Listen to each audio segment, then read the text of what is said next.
Welcome to Sleep and Seek. There is a story that has been told for 3,500 years without interruption. It has been read aloud in candlelit rooms and under desert stars and in the great stone synagogues of medieval Europe and in the wooden churches of colonial America and in the living rooms of modern families gathered around tables set with bitter herbs and unleavened bread.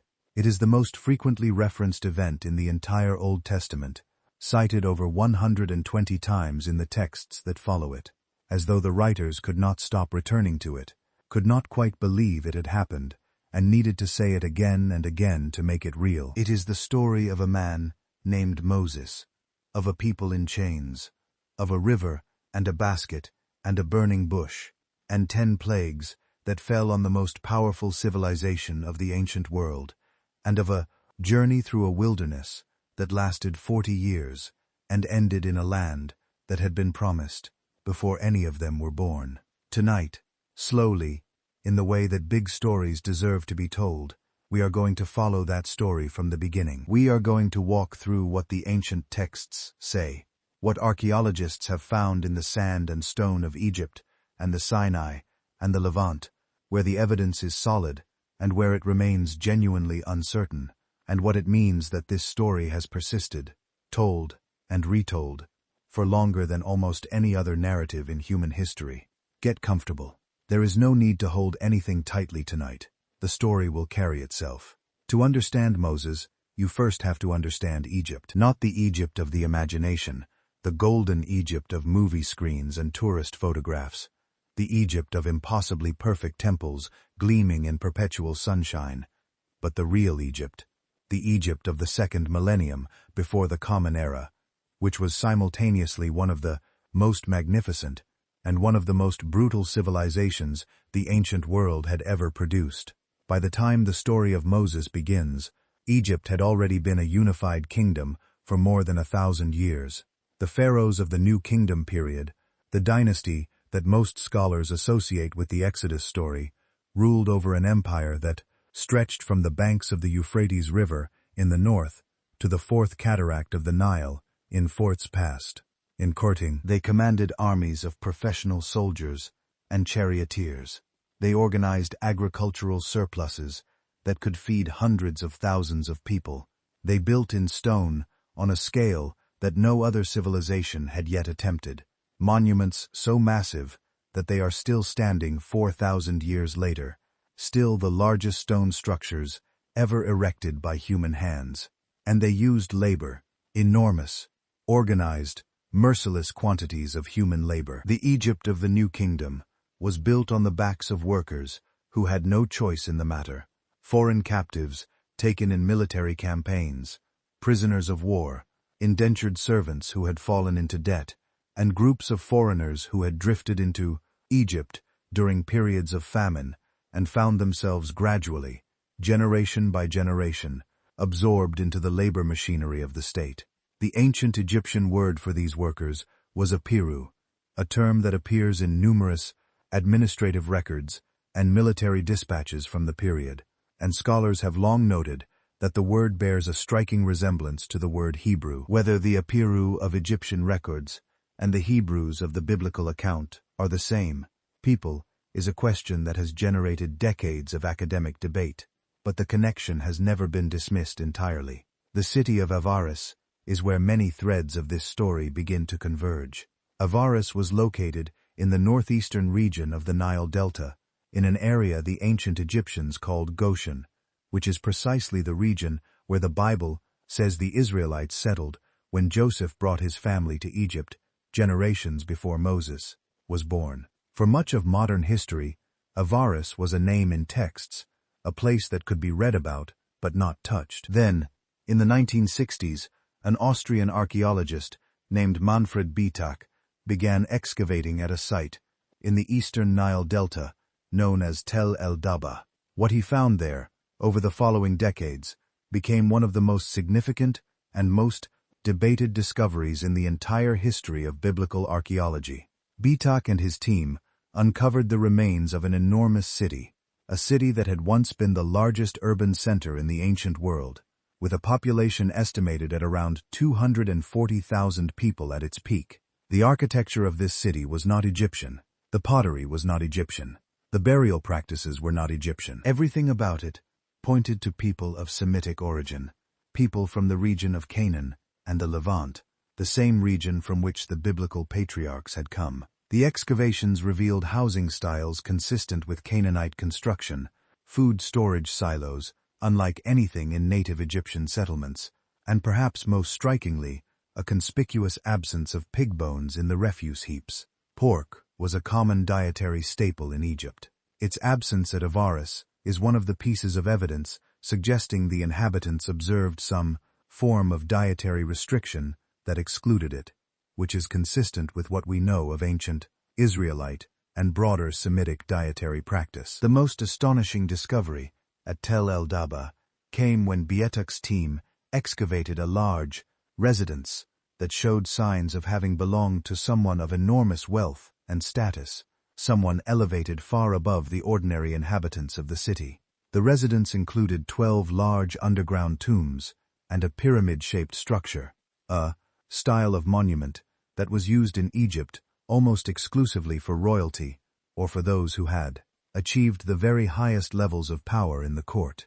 Around the residence, the archaeologists found small figures of a man with a distinctive, mushroom-shaped hairstyle, wearing a coat of many colors, which is precisely how the Bible describes the patriarch Joseph. The Bible says, Joseph rose from a slave to become Pharaoh's second-in-command, the most powerful man in Egypt after the king himself.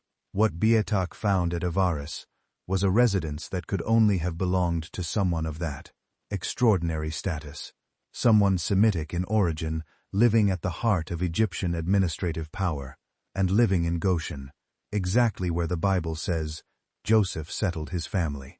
Joseph, if the biblical account has any historical core, would have lived several generations before Moses. The story of how his descendants ended up as slaves rather than court favorites is told in the two opening chapters of the book of Exodus, with characteristic biblical brevity. A new king arose over Egypt, the text says, who did not know Joseph. The favor Joseph had won for his people did not pass to his descendants. The Israelites had grown numerous, and their numbers frightened the Egyptians, who feared that in the event of war they might turn against Egypt and join its enemies. So the Egyptians put taskmasters over them and made them build the store cities of Pithom and Ramesses, and their lives were made bitter with hard service, in mortar and brick, and in every kind of field labor. The brutality described in Exodus is not an exaggeration of what we know about labor conditions in ancient Egypt. It is entirely consistent with them. At the British Museum in London, stored in the basement vaults and not displayed to the general public, there are 20 mud bricks stamped with the royal seal of Ramesses II. These bricks have been carbon dated to the period of Israelite slavery, as described in the biblical account. They are made of mud and straw, exactly as the Bible describes, and they were made for the construction of the city of Ramesses, exactly as the Bible specifies. In the tomb of a man named Rekhmir, who served as vizier in ancient Thebes during the 15th century before the Common Era, there are paintings on the walls depicting Semitic men, identified in the accompanying inscriptions as captives, toiling under the supervision of Egyptian overseers. One scene shows a man of clearly Semitic appearance shaping bricks, while an inscription reads, "The rod is in my hand, be not idle." The echo of that inscription in the book of Exodus is almost word for word. There is a document from this same period, known as Papyrus Brooklyn 35, 1446, which is preserved in the collection of the Brooklyn Museum. This papyrus records the names of 95 household servants belonging to an Egyptian noblewoman named Merneptah. 40 of the names on this list are Semitic, and several have been identified as specifically Hebrew names, names that appear in the Bible as names of Israelite individuals and tribes. This papyrus is not a religious text. It is an administrative record, a list of workers and servants compiled by Egyptian bureaucrats for practical purposes of household management. It is exactly the kind of impersonal, incidental document that tends to be the most reliable historical evidence, because there is no reason for its authors to have invented or embellished anything.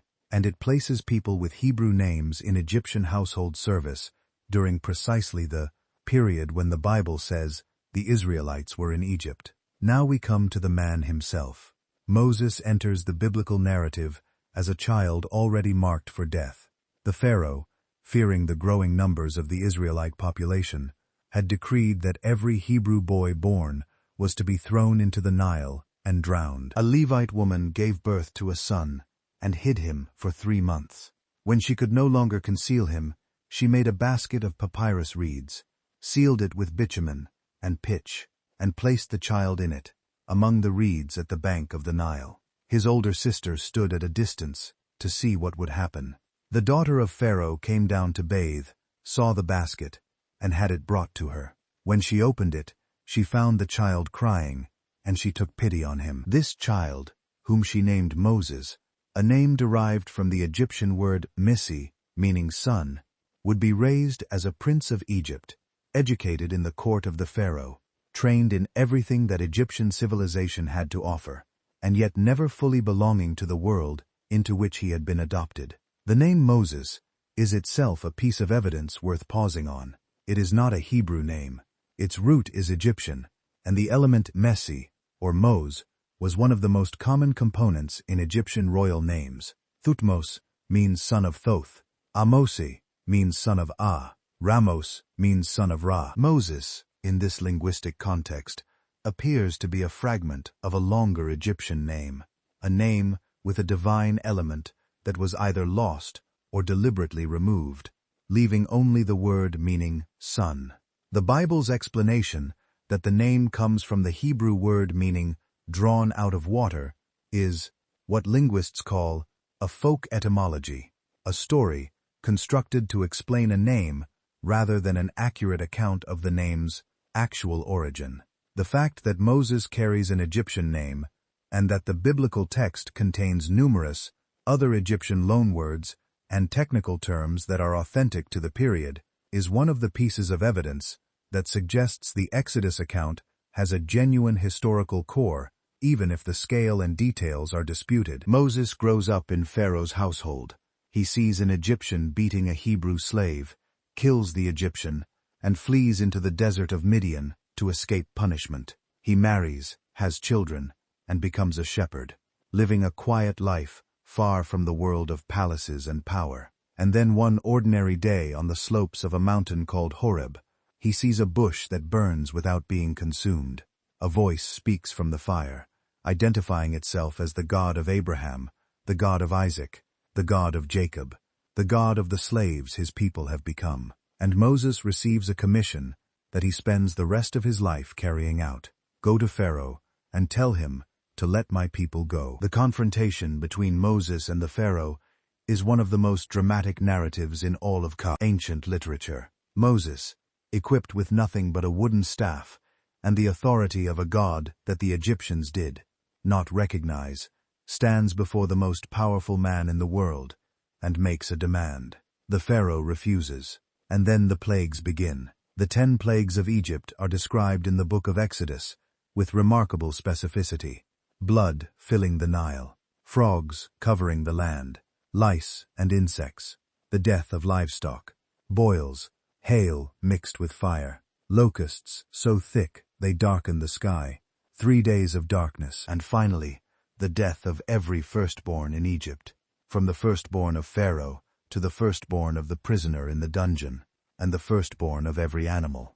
It is a sequence of catastrophic events that begins with the river that was the lifeblood of Egyptian civilization and ends with the death of the most precious thing in every Egyptian household. Scholars and scientists have spent a great deal of effort trying to understand whether the 10 plagues could have a natural explanation, and the honest answer is that several of them can be connected to known natural phenomena in a way that is at least plausible, if not conclusive. The turning of the Nile to blood is consistent with a phenomenon known as a red algal bloom, in which an overgrowth of certain types of algae turns water a deep red color and depletes its oxygen content, killing fish and making the water undrinkable. The frogs that would follow such an event make biological sense. If the river becomes toxic, amphibians that normally live in it would flee onto dry land in massive numbers. The insects and livestock diseases could follow from the disruption of the ecosystem that would result from the earlier plagues. The 3 days of darkness is the event that has attracted the most scientific attention in recent decades. A research team, including Hendrik Bruins and Johannes van der Plicht, proposed a connection between the plagues and the eruption of the Thera volcano, known today as Santorini, which is believed to have been one of the largest volcanic eruptions in recorded human history.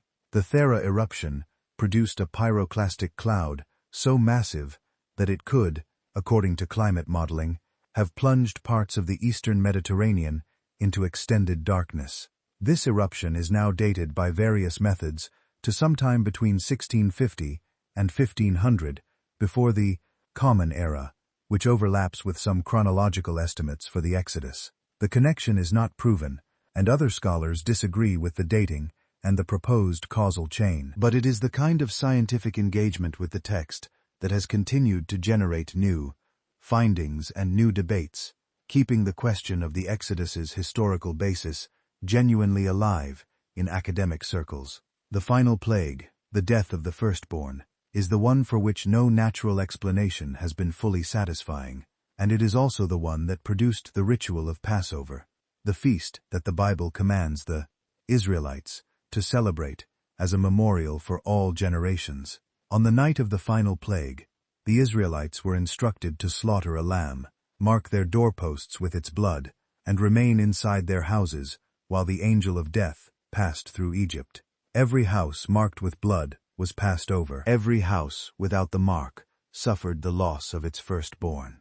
In the morning, Pharaoh summons Moses and tells him to take the Israelites and go. There is something in the Passover story worth pausing over, because it is one of the places where the archaeology becomes particularly interesting. Manfred Biotach's excavations at Tel el-Daba, the ancient city of Avaris, turned up physical evidence of sheep skulls buried near doorways in the settlement layer that dates to the Israelite occupation of the site. Sheep skulls near doorways, in a Semitic settlement, in the Nile Delta, in the period that most closely corresponds to the Exodus narrative. This is not proof of the Passover, but it is the kind of incidental archaeological detail that, when set beside the biblical account, produces a recognition that is difficult to explain as coincidence. After the final plague, the departure itself, the book of Exodus describes approximately 600,000 men leaving Egypt,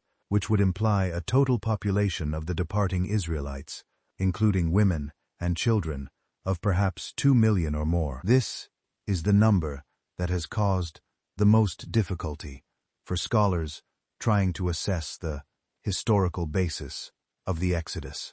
Because 2 million people crossing the Sinai Peninsula would have left an unmistakable archaeological signature, and the Sinai has been intensively surveyed without finding evidence of such a massive population movement.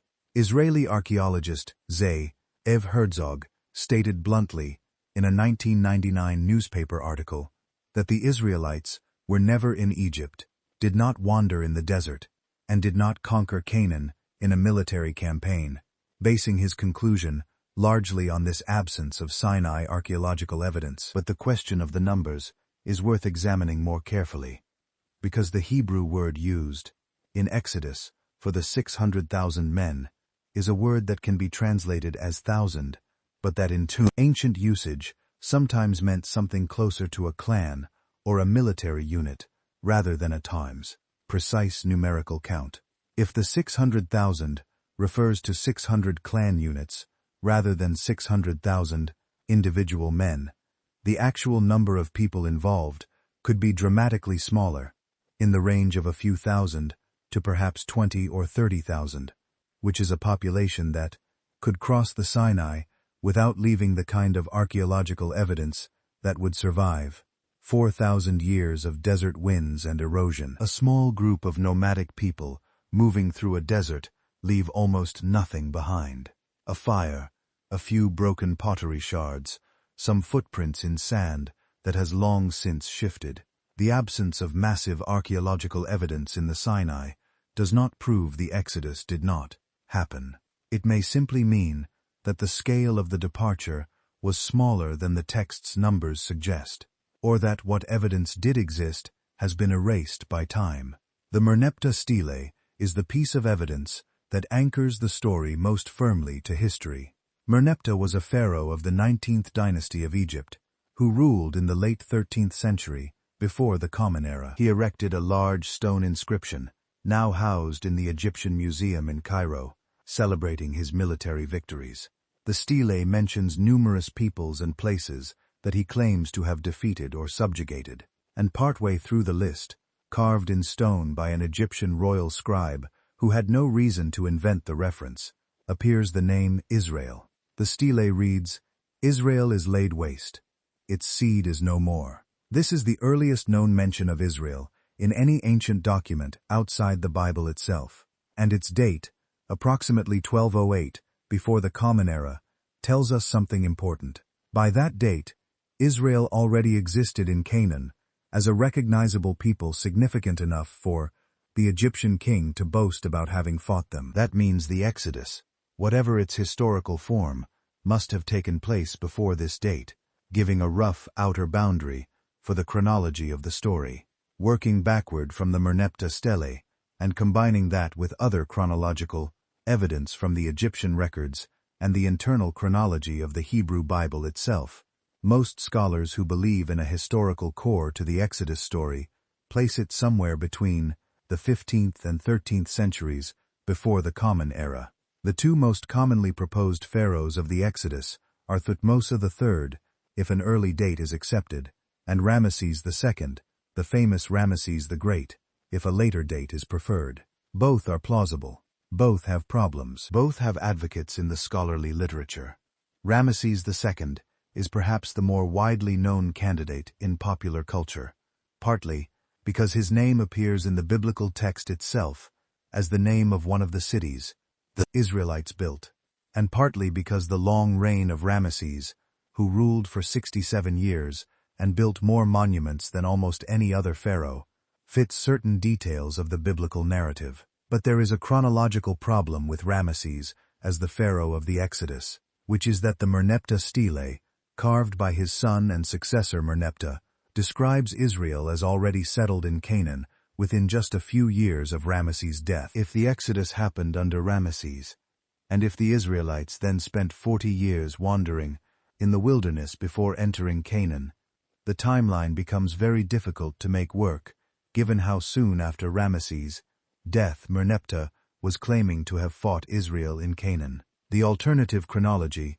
which places the Exodus in the 15th century under a pharaoh of the 18th dynasty, most likely Amenhotep II, actually fits the available evidence better in several ways. Amenhotep II conducted military campaigns into Canaan shortly after the proposed Exodus date and brought back an enormous number of slaves, over 100,000 according to his own records, which some scholars have interpreted as an attempt to replenish the labor supply that had been lost when the Israelites departed. The timeline from an exodus under Amenhotep II, through 40 years of wilderness wandering, through the gradual settlement of Canaan, to the appearance of Israel on the Merneptah Stele, actually works reasonably well when you do the arithmetic. But this date, around 1446 before the Common Era, has its own problems and its own critics, and the debate continues. Moses does not make it to the Promised Land. This is one of the details that speaks most powerfully to the historical authenticity of the story, because it is not the detail you would invent if you were creating a heroic legend. The man who leads his people out of slavery, who stands before the most powerful king in the world and refuses to back down, who holds out his staff over the waters and the sea parts, who receives the law of God on the summit of a mountain, while fire and cloud surround him. This man is not allowed to enter the land. he has spent 40 years trying to reach. He sees it from the top of Mount Nebo, across the Jordan, and then he dies there, at 120 years of age, and is buried in a valley in the land of Moab, and no one knows to this day where his grave is. Stories that are invented for purposes of propaganda and myth-making do not end this way. Leaders who are created by their people to give their story a satisfying shape arrive where they are going. Moses does not, and that failure, or that sacrifice, or whatever it is one of the things that makes the story feel true in a way that goes beyond what archaeology can confirm or deny. The wilderness years are a story within the story. 40 years of wandering between Egypt and Canaan, a generation living in tents and following a pillar of fire by night and a pillar of cloud by day, sustained by a food that fell from the sky each morning like frost, a substance the Bible calls manna, which the people gathered and ground and baked into a bread that tasted, the text says, like wafers made with honey. The 40 years in the wilderness are the period during which the former slaves were transformed into a people with laws, a covenant, an identity. The generation that had been born in slavery, that had known no life but the brick pits and the taskmaster's rod, died in the wilderness. It was their children who crossed the Jordan. The law given at Mount Sinai is one of the great legal and ethical documents in human history, regardless of its divine origin. The 10 Commandments, which form the core of it, introduced into the ancient world a concept that was genuinely revolutionary, that there are moral obligations that apply to all members of a community equally, including the powerful, and that these obligations are not dependent on social status or the favor of the ruling class. Do not murder. Do not steal. Do not bear false witness against your neighbor. Do not covet what belongs to your neighbor. These are not the commandments of a civilization that is trying to protect the privileges of the powerful. They are the commandments of a people who have been on the receiving end of murder, theft, false witness, and coveting, and who are trying to build something different. The Israelites carry with them out of Egypt an object described in the text with extraordinary specificity, the Ark of the Covenant, a wooden chest, overlaid inside and out with gold, topped with 2 golden cherubim facing each other across its lid, measuring approximately 3.5 feet long, 2 feet wide, and 2 feet high, carried on poles inserted through rings at its corners so that it would never need to be touched directly. Inside the Ark are the stone tablets on which the 10 Commandments are inscribed. The Ark travels with the Israelites throughout the wilderness period, housed in a tent called the Tabernacle, and plays a role in several of the military events described in the later books of the Hebrew Bible. Its fate is one of the great unsolved mysteries of the ancient world. It was in Solomon's temple in Jerusalem, at least until the Babylonian conquest in 586, before the Common Era. After that, the historical record goes silent. Where it went, whether it was taken by the Babylonians or hidden somewhere before the conquest or destroyed, remains unknown. At the end of 40 years, Moses assembles his people on the plains of Moab, east of the Jordan River, within sight of the land they are about to enter. He gives them a long speech, one of the longest speeches in the entire Bible, a speech that takes up almost the entire book of Deuteronomy. He recounts everything that has happened since Egypt, the plagues, the crossing of the sea, the years in the wilderness, the law received at Sinai.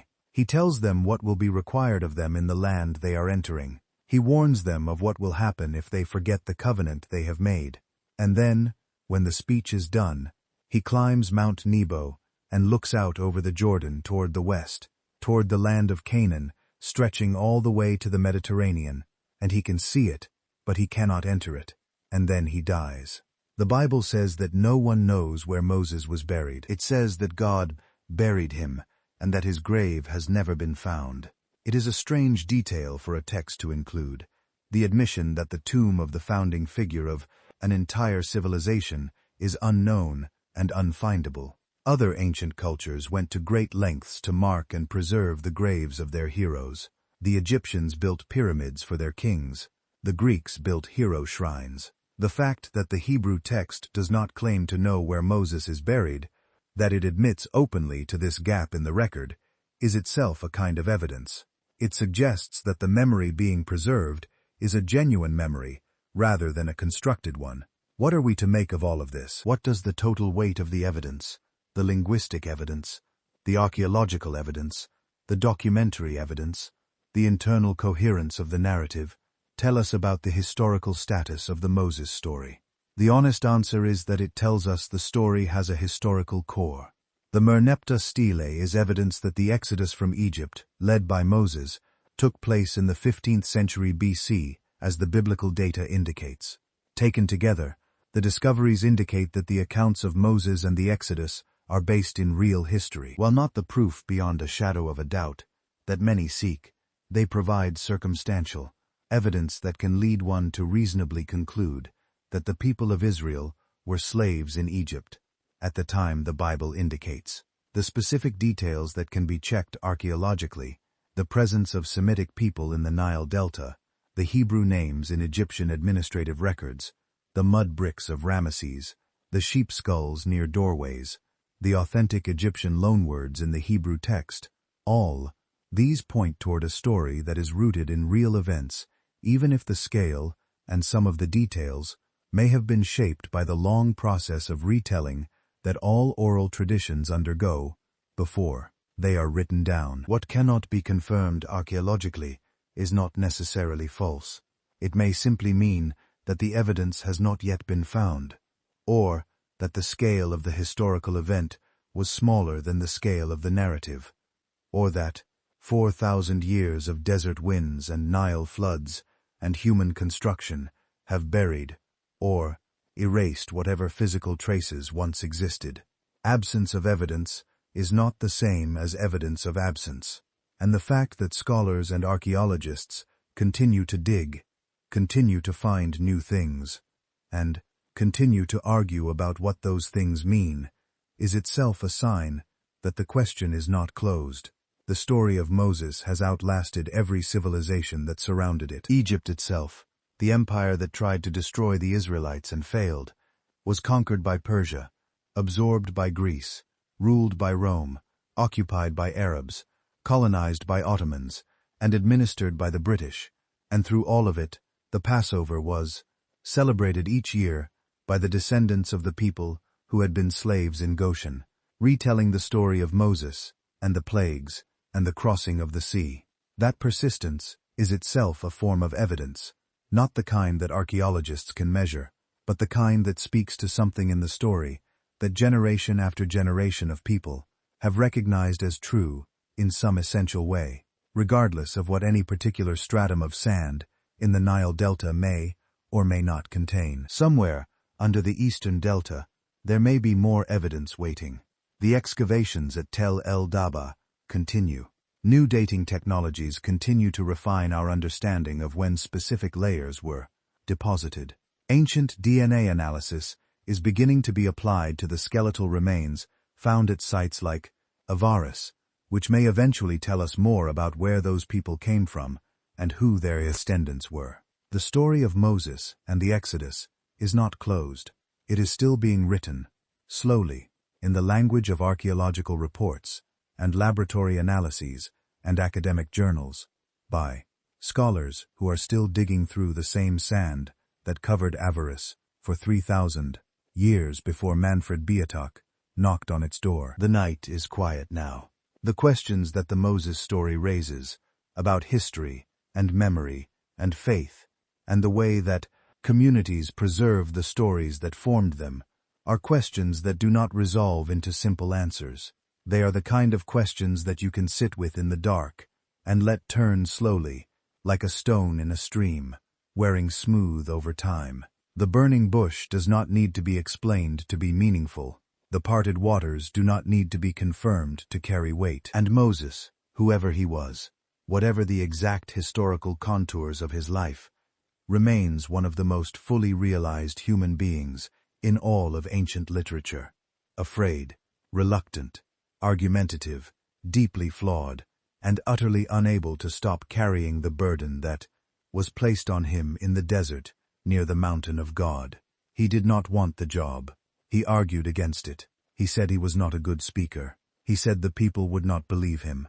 He said, "Send someone else." And the voice from the fire said, "I will be with you." And Moses went.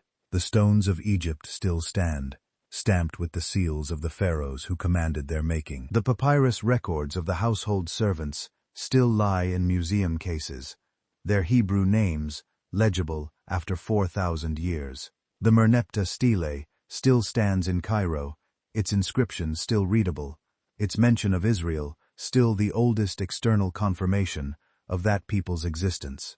And the story is still told, every year at every Passover table where a family gathers to eat unleavened bread and bitter herbs, and to remember that they were once slaves in Egypt, and that a man named Moses came, and that they were not slaves forever. Let the story settle now, where it belongs, in the place below, thinking where the old things live. The darkness is soft and deep, and there is nothing you need to hold on to or figure out tonight. The sand of Goshen is quiet. The waters of the Nile move without urgency.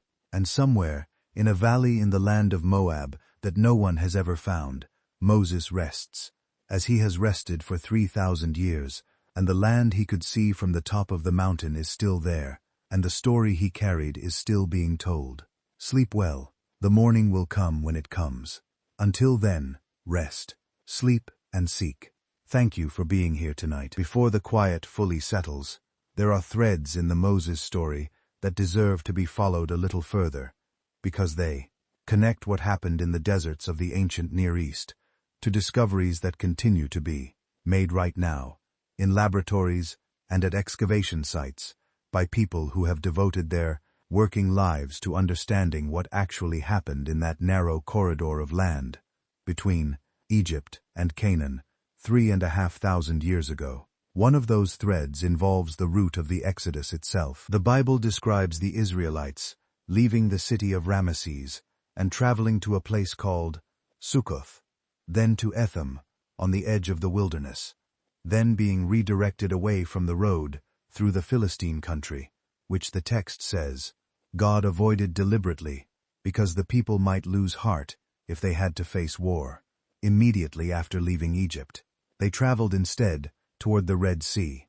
The Hebrew text actually uses the phrase Yam Suf, which more accurately means Sea of Reeds than Red Sea, and scholars have long debated exactly which body of water this refers to.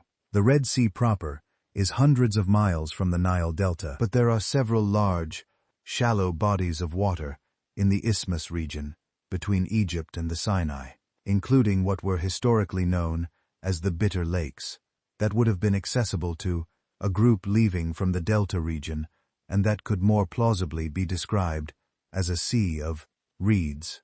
The crossing of the Yam Suf, whatever body of water it was, is described as the central miracle of the Exodus narrative. A strong east wind blows all night, and the waters part. The Israelites cross on dry ground. Pharaoh's army pursues them, and as the Israelites reach the other side, the waters return, and the army is drowned. The text describes this in terms of God driving back the water with the wind, which has led some researchers to investigate whether a strong, sustained wind could produce a phenomenon consistent with the description in the text. In 2010, a team of researchers led by Carl Drews of the National Center for Atmospheric Research published a paper in the journal PLOS ONE examining exactly this question.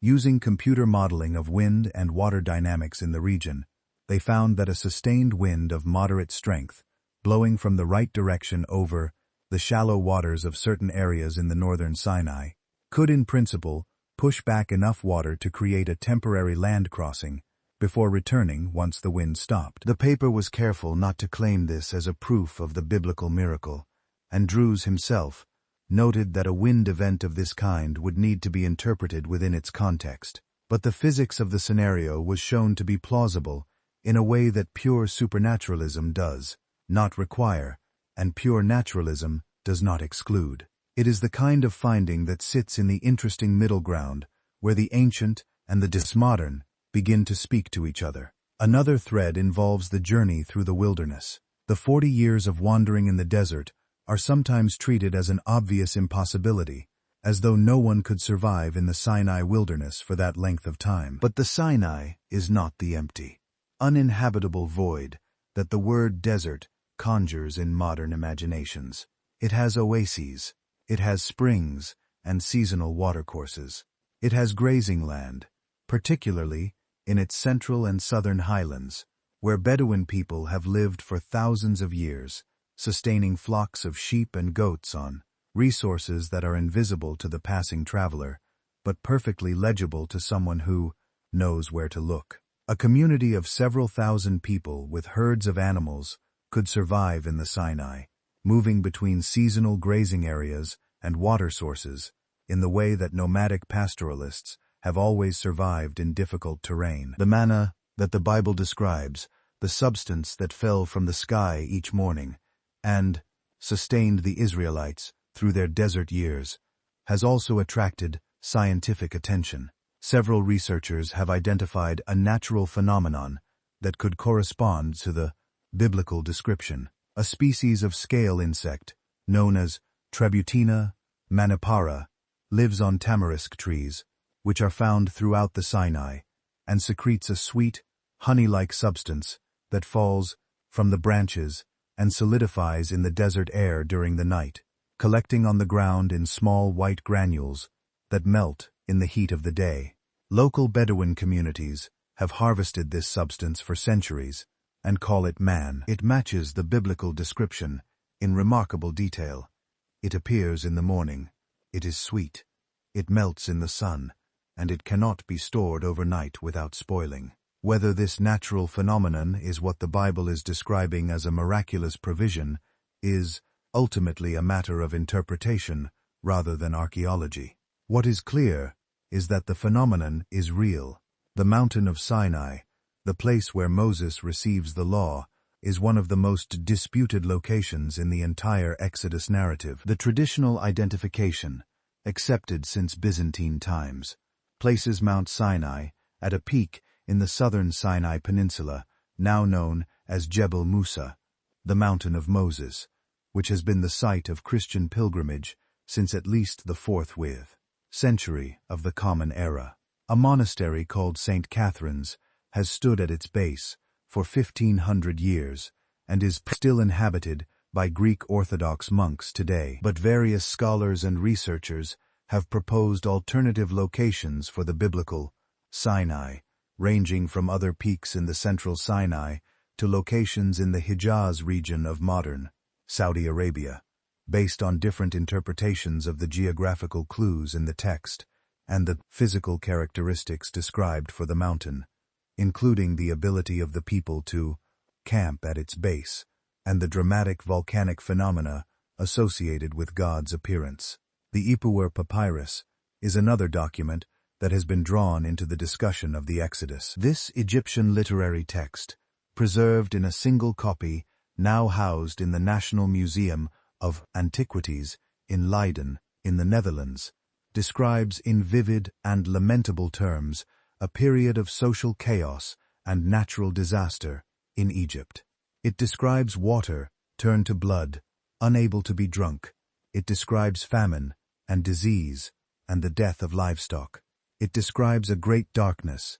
It describes a reversal of social order in which those who were once low have become high, and those who were once high have been brought low. It describes fire falling from the sky and devastation spreading across the land. The parallels with the 10 plagues of Exodus have been noticed since the 19th century, and scholars have debated ever since whether the Ipuwer Papyrus is describing the same events as Exodus from an Egyptian perspective, a description of some other period of crisis in Egyptian history, or a literary exercise rather than a historical record. The dating of the original composition of the papyrus is itself uncertain, but the document exists, and the parallels it contains with the Exodus account are striking enough that they cannot be dismissed without examination. Perhaps the most intellectually interesting aspect of the Moses story, when examined from a historical perspective, is what it reveals about the mechanisms by which ancient communities preserved their memories across generations before writing became widespread. The Exodus, if it happened to a community of people who were not, at that point, literate in any systematic sense. They had no scribal tradition of their own. They were former slaves, people whose lives had been defined entirely by physical labor, who kept their memories the way all human communities kept memories before the invention of writing, through story and song and ritual repetition. The annual celebration of Passover, which the Bible commands to be observed for all generations, is precisely the kind of mnemonic technology that a pre-literate community would develop to ensure that an important memory survived. You do not forget what you reenact every year. You do not forget a story that you are required to tell your children, and that your children will be required to tell their children. By the time the Exodus account was committed to writing in its present form, centuries had passed since the original events. The question of what happens to a memory over centuries of oral transmission is one that scholars of oral tradition have studied extensively. The general findings are that the core events of an important community narrative tend to be preserved with reasonable fidelity, while peripheral details may shift, accumulate embellishment, or be harmonized with later events and understandings.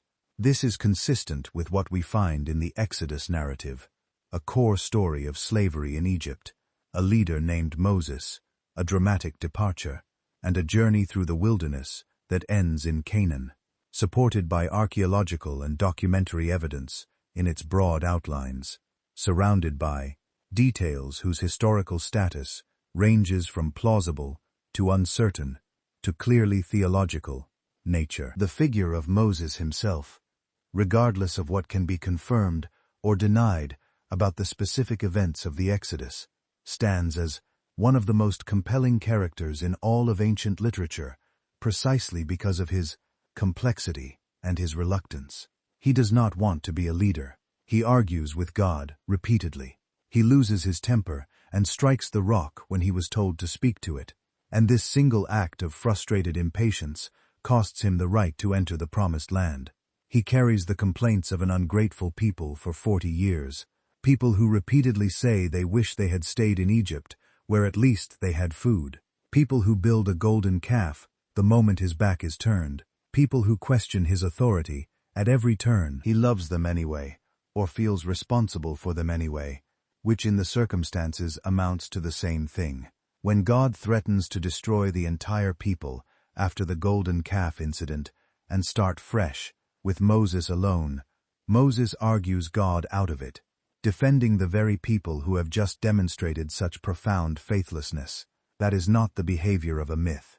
That is the behavior of a human being who has been given an impossible job and is doing his imperfect best with it. The question of whether Moses was a historical figure, whether there was a real man whose real life became the nucleus around which the Exodus narrative was eventually built, is one that cannot be definitively answered with the evidence currently available. The name Moses is Egyptian. The life trajectory described, from an Egyptian court education to a life in exile in Midian, to a late career return to confront the most powerful king in the world, is internally coherent in a way that invented characters rarely are. The details that make Moses look bad, his speech impediment, his temper, his failure to reach his destination, are the details that tend to survive in genuine, historical memory rather than in constructed legend. But confirming the existence of a specific individual from 3,000 years ago, in a period before personal documentation of any kind, from a community that was not at the time producing written records, is simply beyond what the archaeological method can currently accomplish. What the evidence does support, taken together, is a historical setting that is real. Egypt existed. The Nile Delta existed. Semitic people with Hebrew names lived in the region of Goshen. The city of Avaris existed and was inhabited by people of exactly the cultural background the Bible describes. Mud bricks made without straw were used in the construction of Ramesses. The Merneptah Stele proves that Israel existed as a people in Canaan, by 1208, before the Common Era. All of the specific, checkable details in the narrative, the ones that have nothing to do with miracles and everything to do with geography and administration and material culture, are details that turn out to be authentic to the period. That does not prove the miracle claims, but it strongly suggests that the people who told this story were telling it from within a real, historical experience, rather than inventing a setting whole cloth. There is one final detail worth carrying into the night with you. In the book of Exodus, when Moses asks the voice from the burning bush to tell him its name, to give him something he can say to the Israelite people when they ask who sent him, the voice gives an answer that has fascinated and baffled and inspired theologians and philosophers for 3,000 years. The voice says, "I am that I am," or, in a slightly different translation from the Hebrew, "I will be what I will be." It is not a name in the conventional sense. It is a statement about the nature of existence itself, a claim to be the ground of being, rather than a being among other beings. And Moses, standing in the desert with his sandals off, because the ground is holy, is given this impossible name to carry back to the people in their chains and say to Pharaoh on their behalf. No wonder he said, "Send someone else." The night is very quiet now. Whatever you came to this story with tonight, whatever questions or doubts or faith or simple curiosity, let it rest alongside the story rather than fighting with it. The story is old enough to hold anything you bring to it. The desert is wide enough. The sea that parted and closed again is still somewhere under that warm, dark water. And the man who climbed the mountain and did not come back down is still there somewhere in the cave, sleeping a sleep that has lasted 3,000 years. You can sleep now too. The questions will be there in the morning if you want them. Tonight, there is only this, the quiet and the dark, and the old story settling into the place where old stories live, just below the surface of sleep, waiting to be dreamed.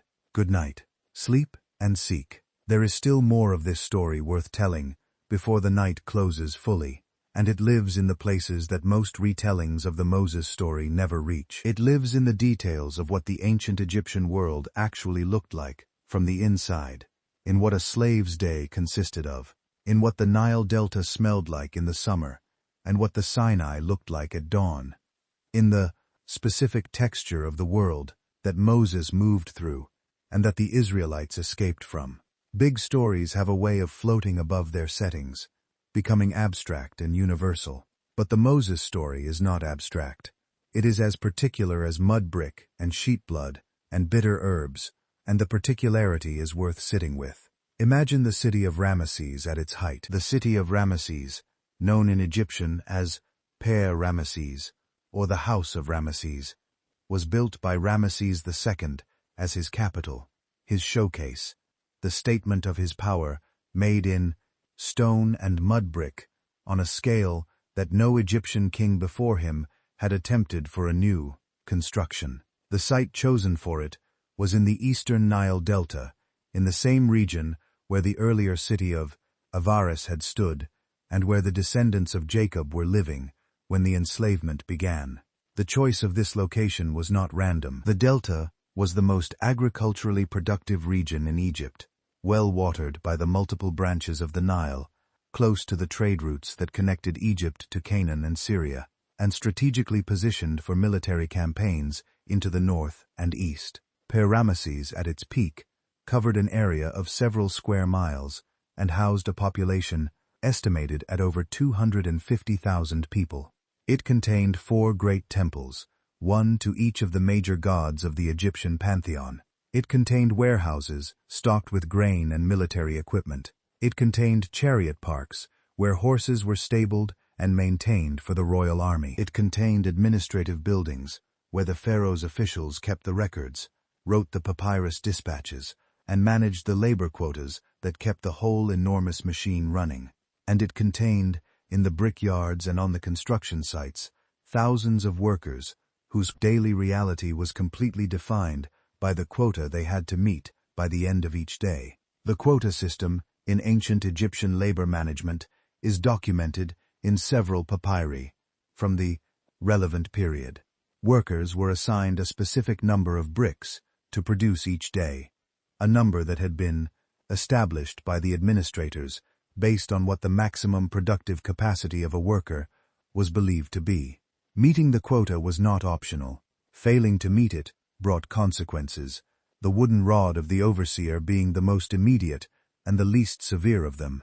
A papyrus from the reign of Ramesses II records an official making rounds to assess brick production and noting which gangs have met their quotas and which have fallen short. The bureaucratic precision of it, the administrative normality of a system that depended entirely on human suffering, is one of the most chilling things about the record.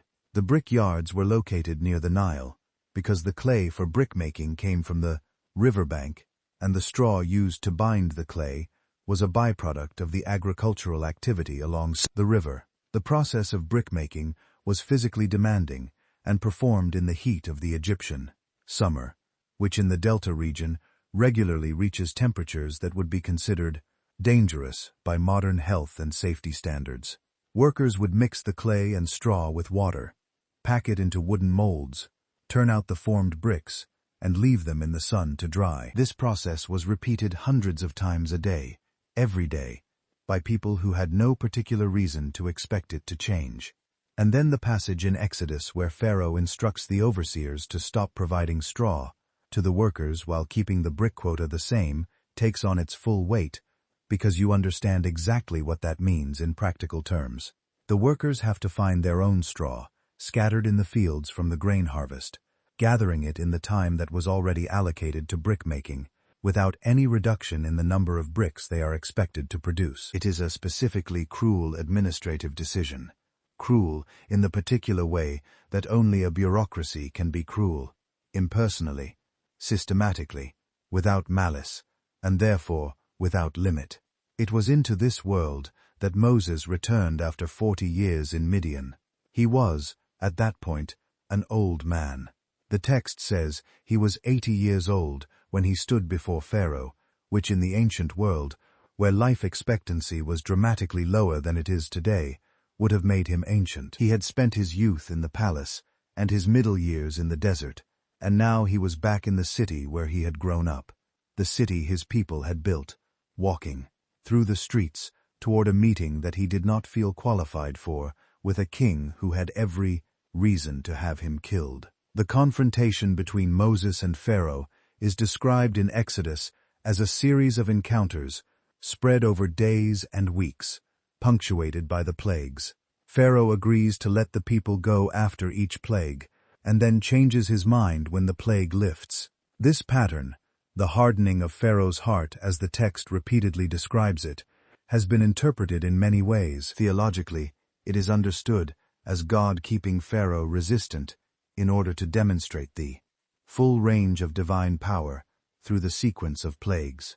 Psychologically, it reads as an accurate portrait of how powerful people respond to coercion, giving ground under pressure and reclaiming it the moment the pressure eases, because the alternative, genuinely accepting the loss of the slave labor force on which the economy depended, was simply unthinkable. The plagues themselves, in the sequence the text describes them, have a cumulative logic that is worth following.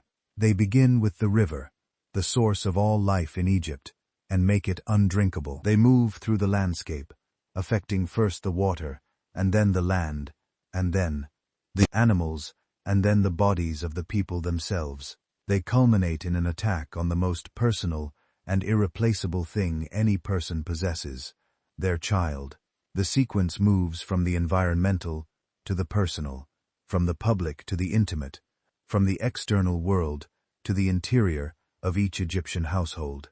It is a structure that feels designed, whether by literary craft or by the logic of events, to make the maximum possible impact before the final catastrophic act.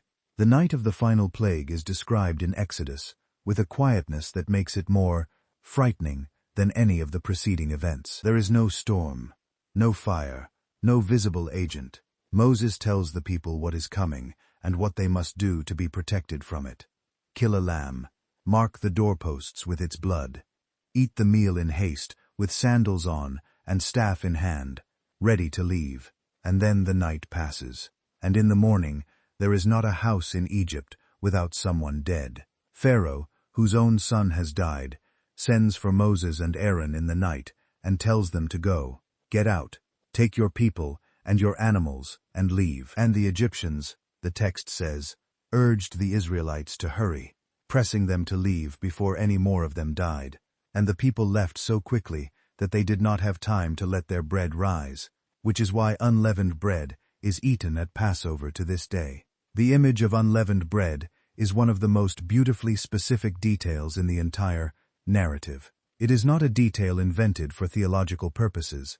Unleavened bread is not holier than leavened bread, and there is no particular reason to commemorate the departure from Egypt with bread that did not rise, unless the bread that did not rise is what people actually ate in the specific historical moment being commemorated. The specificity of the memory, the flatness of the bread, the bitterness of the herbs eaten alongside it, the haste with which the meal was consumed standing up in traveling clothes.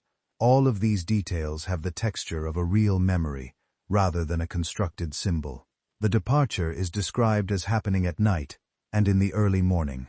600,000 men on foot, plus women and children, and a large number of non-Israelites who joined them, plus their flocks and herds. Whatever the actual number, it was enough people moving together through the delta that it would have been visible from a distance.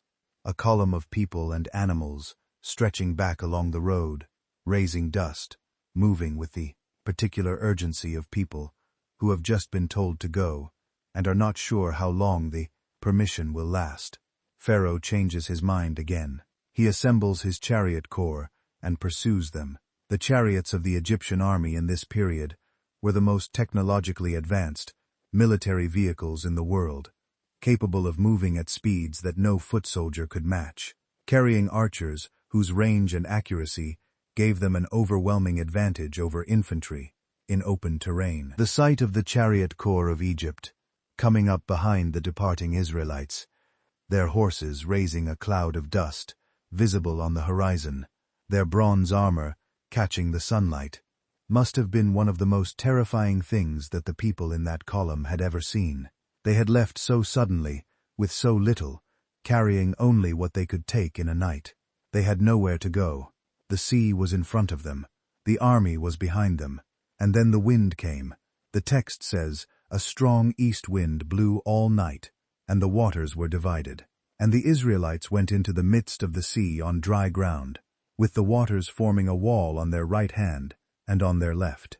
The Egyptian army followed them into the sea. And when the morning watch came, the Lord looked down on the Egyptian army and threw them into a panic. Their chariot wheels became clogged, and they drove with difficulty. They said, "Let us flee from before Israel, for the Lord is fighting for them against Egypt." But it was too late. The water returned and covered the chariots and the horsemen and all the host of Pharaoh that followed them into the sea. Not one of them remained. The crossing of the sea is the moment in the Moses story that is hardest to hold in the mind all at once, because it requires holding two things simultaneously: the enormity of what is being described and the intimacy of what each person in that column was experiencing. There were mothers holding infants and trying not to fall on the wet ground. There were old men who had never expected to see this day, who had been born in slavery and expected to die in it. There were children who did not understand what was happening, but understood from the faces of the adults around them that something enormous was occurring.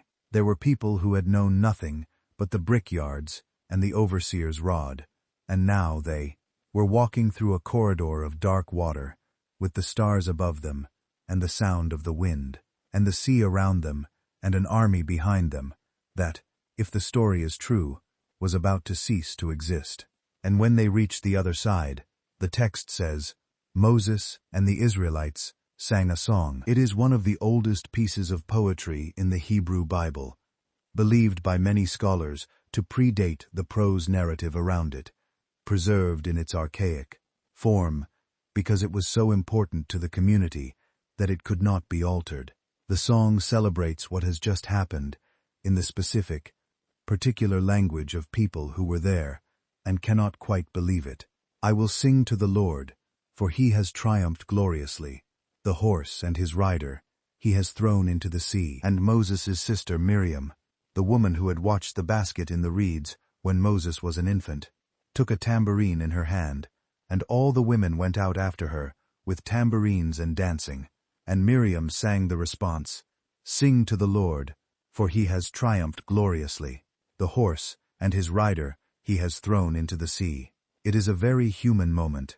Women dancing on the edge of the sea they have just crossed. People singing because the thing they have survived is so large that only music can hold it. The formal, measured language of the biblical prose giving way for a moment to the raw, rhythmic energy of a song that was meant to be shouted. After the song, the desert, 40 years of it. But that is a story for another night. For now, let the sea settle back into its place. Let the sound of the tambourines fade into the quiet. Let Moses, old and tired and faithful, disappear back into the narrative that will carry him through the wilderness and to the summit of the mountain where the law was given, and finally to the top of Mount Nebo, where he will see the land he cannot enter, and then let him rest. The night is deep, and the world is quiet, and there is nothing more that needs to be understood, or resolved, or figured out before morning. The story has been told. The bread that did not rise was eaten a long time ago, and its flatness is still remembered. The waters that parted have long since closed back over the plain, and somewhere in the eastern Nile delta, in the layers of sand that have not yet been excavated, there may be one more piece of evidence waiting, one more papyrus or pot or inscription that will add one more small piece to the enormous and still unfinished picture of what actually happened in Egypt 3,500 years ago, when a man named Moses came to the most powerful king in the world and said, "Let my people go. Sleep now. The questions can wait. The sand of Goshen is quiet, and the voice from the burning bush is silent tonight, and you can let yourself drift down into the dark where the old stories live, carrying with you whatever part of this one stayed with you, whatever image or detail or question settled somewhere in your chest and decided to stay. Sleep well. We will be here when you wake. Sleep and seek. Thank you for tonight." There is one more thing worth understanding about Moses before we let the night fully close, and it is the thing that is perhaps easiest to miss when the story is told in its dramatic, large-scale form. It is the question of what Moses was actually like as a person, not as a religious figure or a founding hero, but as a man doing a job that he had not asked for and was not sure he was capable of doing. The Bible is unusually honest about this. Most ancient literature about founding heroes presents them as impressive from the beginning, as people who were clearly destined for greatness and who meet each challenge with appropriate heroism and authority. Moses is not like this. He is introduced as a person who kills someone in a moment of unthinking anger and then flees to avoid the consequences. He is living a quiet, comfortable life as a shepherd when he is interrupted by the burning bush, and his first response to the divine commission is not acceptance, but a series of escalating objections. He says the people will not believe him. He says he does not know what name to give for the God who is sending him. He says he is not a fluent speaker and has never been, even before this moment. He says, "Please, send someone else through whoever else you will send." This last plea, stripped of its reverent context, reads like a man in a meeting saying, "I really think you should give this project to someone else." He is not wrong about his inadequacy. He knows himself well enough to know that he is not the obvious choice for this kind of work. What he does not yet understand is that the choice is already made, and that his inadequacy is, in some sense that the story does not quite spell out, but consistently demonstrates, part of the point. The burning bush does not appear to a confident, eloquent, politically connected young prince. It appears to an 80-year-old shepherd who has been in the desert for 40 years. Whatever is being demonstrated through Moses is being demonstrated through someone who has no particular advantage except the commission he is carrying. This dynamic plays out through the entire narrative. Moses does not perform particularly well as an administrator. When his father-in-law Jethro visits him in the wilderness and watches Moses sitting from morning to evening, adjudicating disputes between the Israelites, Jethro tells him bluntly that what he is doing is not good, and that he will wear himself out completely if he keeps it up. Moses is trying to do everything himself and creating a bottleneck that is exhausting him and wills frustrating everyone waiting for him. Jethro essentially invents the concept of middle management on the spot, suggesting that Moses delegate most cases to capable leaders at the level of thousands, hundreds, fifties, and tens, and only bring the most difficult cases to Moses himself. Moses takes this advice. The man who has been speaking directly to God needed his father-in-law to tell him about organizational efficiency. Moses loses his temper at Meribah, and it costs him everything. The people are thirsty again, and complaining again, and God tells Moses to speak to the rock, and water will come from it. Moses, who has been dealing with these complaints for 40 years, has had enough. He gathers the people and says, "Listen, you rebels, shall we bring water out of this rock for you?" And then he strikes the rock twice with his staff instead of speaking to it as commanded. Water comes out anyway, enough for the people and their animals. But God tells Moses that because he did not trust God enough to sanctify the divine name in the sight of the Israelites, he will not be the one to bring them into the land. That single moment of frustrated impatience, that one outburst after decades of faithful service, is enough. He does not enter Canaan. He can see it from Mount Nebo, and that is all. It is a heartbreaking passage, and it is heartbreaking in a way that only real life tends to be. In fiction, the hero's sacrifice is usually proportionate to the gravity of the story: a death in battle, a choice between competing goods, a cosmic confrontation. Moses' exclusion from the Promised Land is the result of being human in a moment when something more was required, of letting 40 years of accumulated frustration spill out in 2 blows of a staff when he was supposed to speak. It is the kind of failure that everyone who has ever worked very hard at something and fallen just short in the most ordinary way possible can recognize. And the fact that the story preserves it, that it does not explain it away or give Moses a more dignified final failure, is one of the signs that the tradition is telling the truth about the man as best it understands him.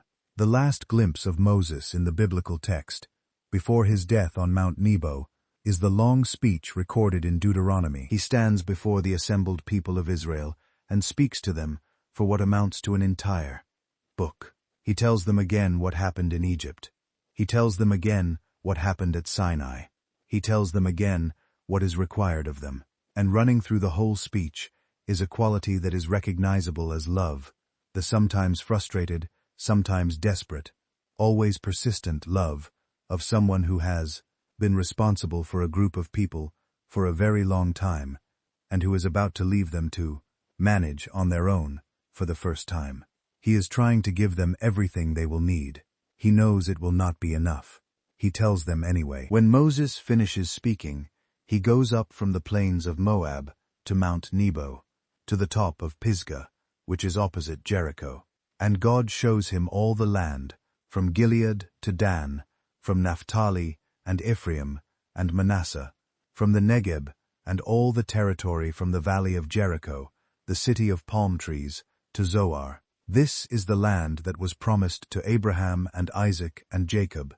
And God says to Moses, "I have let you see it with your eyes, but you shall not cross over there." And then Moses dies. He is buried in a valley in the land of Moab, opposite Beth Peor, and no one knows his burial place to this day. He was 120 years old when he died. His eyes were not dim, his vigor had not diminished. He had been a man of full physical capacity right up to the end, a man whose body did not give out before his time was done. The land simply closed around him, and he is gone, and the text says that no prophet has arisen in Israel since who knew God face to face.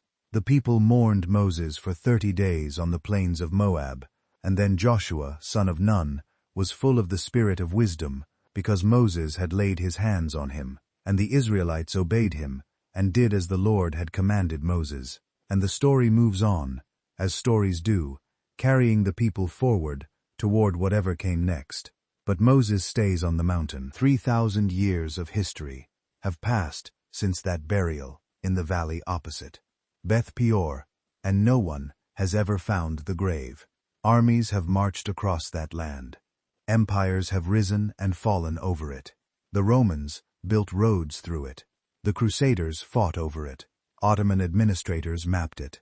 Modern archaeologists have surveyed it with ground-penetrating radar and satellite imaging.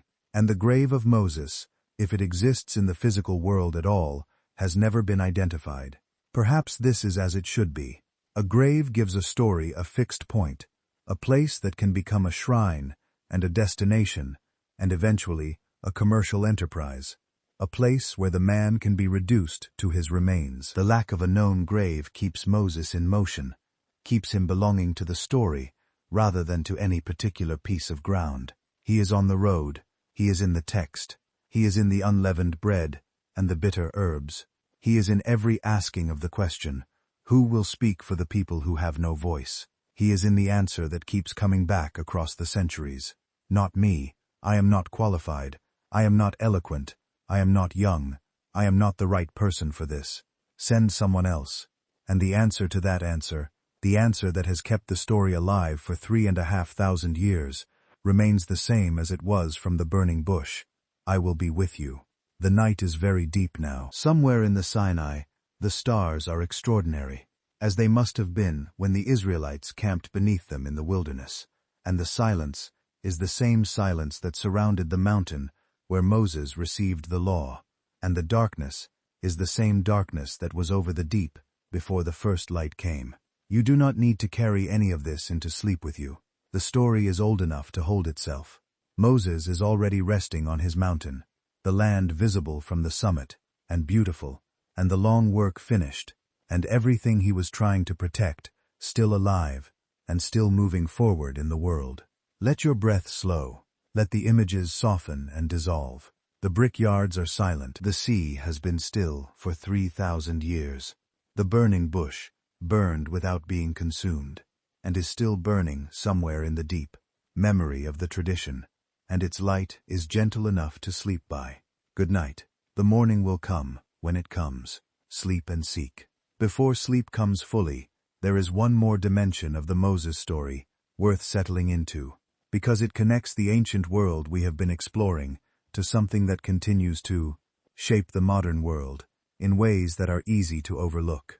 It is the question of what Moses and the Exodus contributed to the development of human ideas about justice, law, and the relationship between power and accountability. The civilization of ancient Egypt, as magnificent as it was, operated on a set of assumptions about the world that were more or less universal in the ancient Near East. Power justified itself. The pharaoh was divine, or the representative of the divine, which amounted to the same thing in practical terms, because it meant that what the pharaoh commanded was what the gods willed, and what the gods willed could not be questioned. Slaves existed because that was the order of things. The powerful were powerful because that was the order of things. The universe was arranged in a hierarchy, and that hierarchy was sacred, and the appropriate response to the bottom of the hierarchy was to perform your role within it as well as you could, and to hope for better in the next life, or in the afterlife, that Egyptian religion promised to those who lived correctly in this one. The Exodus narrative proposes something completely different. It proposes that the God who is the source of all existence is on the side of the slaves, not the pharaoh. That the divine power in the universe is not invested in the person with the most military force, or the most gold, or the most subjects, but is present with the people who have none of these things, and are suffering because of their absence. This is an idea so counterintuitive, so contrary to everything that the ancient world assumed about how divine power worked, that it required the entire narrative machinery of the Exodus to make it believable. 10 plagues, a parted sea, fire on a mountain, 40 years of bread falling from the sky. The scale of the miraculous demonstration is proportionate to the radicalism of the claim being made. The law given at Sinai is the formal expression of this claim. Do not murder, do not steal, do not bear false witness, do not oppress the widow, or the orphan, or the foreigner, for you were foreigners in Egypt, and you know what that is like. These laws apply to everyone equally, including, and perhaps especially, the powerful. The judge is not exempt from the prohibition on false witness. The king is not exempt from the prohibition on murder. The wealthy are not exempt from the prohibition on theft, including the forms of theft that are dressed up as legitimate economic activity. The law that was received on Sinai did not create a legal system that protected the interests of the ruling class and called it justice. It created obligations that applied equally to everyone, including the rulers, and it grounded those obligations in the memory of what it felt like to be on the receiving end of power, used without accountability. This idea, the idea that justice is not what the powerful say it is, but what the law requires of everyone, has traveled through the millennia in the tradition that began with Moses, and has shaped the legal and ethical frameworks of a large portion of the modern world. The concept of human rights, the idea that there are things you cannot do to a person, regardless of how much power you have, is not self-evident. It requires a foundation, a reason, and the foundation that Western civilization largely inherited, whether consciously or not, whether through religious transmission or through the philosophical traditions that grew from religious roots, is the Sinai covenant. You shall not do these things because there is a law that stands above the power of kings and pharaohs and presidents, a law that existed before any human institution and will outlast all of them. Moses did not know he was contributing to the philosophy of human rights. He was trying to hold together a community of former slaves who kept wanting to go back to Egypt, who built a golden calf the moment his back was turned, who complained about the food and the water and the leadership on an almost continuous basis. He was doing administrative work in the desert, and the administrative work was largely thankless, and he failed at significant parts of it, and he did not get to finish it. But the frame he was working within, the frame of a law that applied equally to everyone, and a God who was on the side of the vulnerable, has outlasted every stone monument that Egypt built to celebrate the divine authority of its pharaohs. Ramesses II, who may or may not have been the pharaoh of the Exodus, left behind some of the most impressive monuments ever constructed by human hands. The temples at Abu Simbel, carved directly into the sandstone cliffs of Nubia, with their 4 enormous seated statues of Ramesses himself watching the Nile, are among the most extraordinary architectural achievements in history. His mortuary temple at Thebes, the Ramesseum, contained a statue of Ramesses so massive that Percy Bysshe Shelley wrote a poem about its ruins, a poem that begins, "I met a traveler from an antique land who said 2 vast and trunkless legs of stone stand in the desert. Near them, on the sand, half sunk, a shattered visage lies, and its pedestal bears words that say, 'My name is Ozymandias, King of Kings. Look on my works, ye mighty, and despair, and nothing beside remains.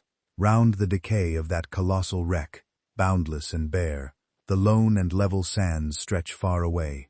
Ramesses built his monuments to last forever. The slaves who made the bricks that built Père Ramesses left no monuments at all. And yet the story of the slaves, the story of Moses and the burning bush and the sea that parted, is told every year in living rooms and synagogues and churches in almost every country on earth, and the monuments of Ramesses are ruins in the desert that tourists visit when they can afford the airfare.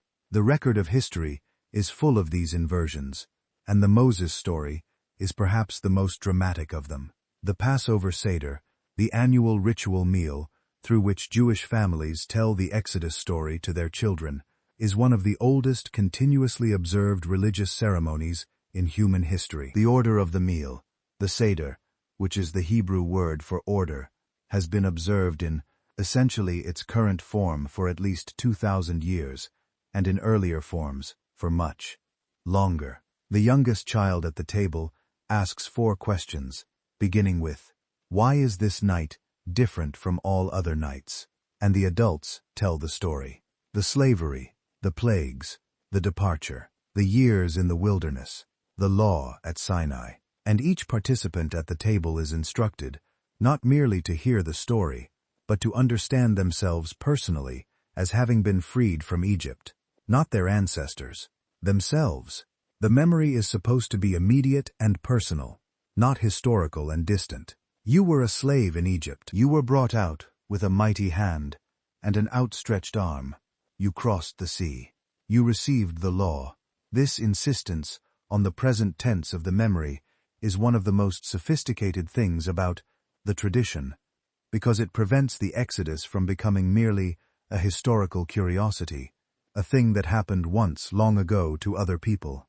It keeps the story alive in a way that purely historical commemoration cannot, by making it the story of whoever is sitting at the table right now, wherever they are in the world, whatever year it happens to be. The people who have told this story, at Seder tables, in Babylon, and Alexandria, and Rome, and medieval Spain, and the shtetls of Eastern Europe, and the death camps of the Second World War, and the living rooms of 21st century families in Tel Aviv, and New York, and London, are all telling the same story, in the same order, asking the same questions, eating the same bitter herbs, and the chain of telling has not broken in 3,000 years.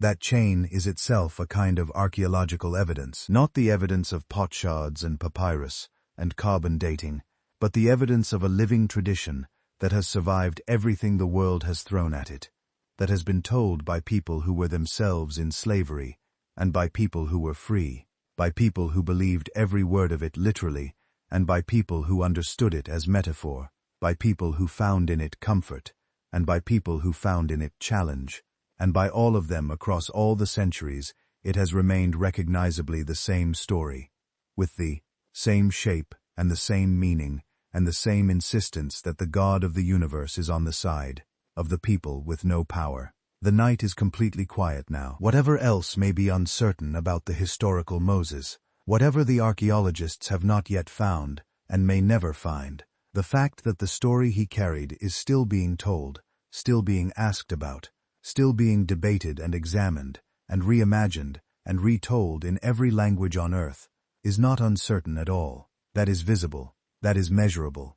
That is as real as the Merneptah Stele standing in its case in the Egyptian Museum, with Israel's name carved into it by a scribe who assumed that the people he was writing about were finished, laid waste, their seed no more. They were not finished. The seed was not gone. And the story that began with a basket of papyrus in the reeds of the Nile, and a voice in a sun's burning bush, and a man who said, "Send someone else," is still here, still being told, still asking its questions, and refusing to give up on its answers. You can let it settle into you now, that old story, carried across all those centuries to this particular moment, when you happen to be lying still, in the dark listening to it. It does not require anything of you, except this, to have heard it, to have let it in for one night, to carry it with you, if only for the time it takes to drift from this quiet edge of consciousness down into sleep, where the old stories live in the place below thought, patient and permanent, like the stones of Egypt still standing in the desert sun. The night has been long, and the story has been long, and both of them are ending together now, gently, as everything that is good and quiet ends. Sleep now. You have heard the story. That is enough. Good night. Sleep and seek. Thank you for being here.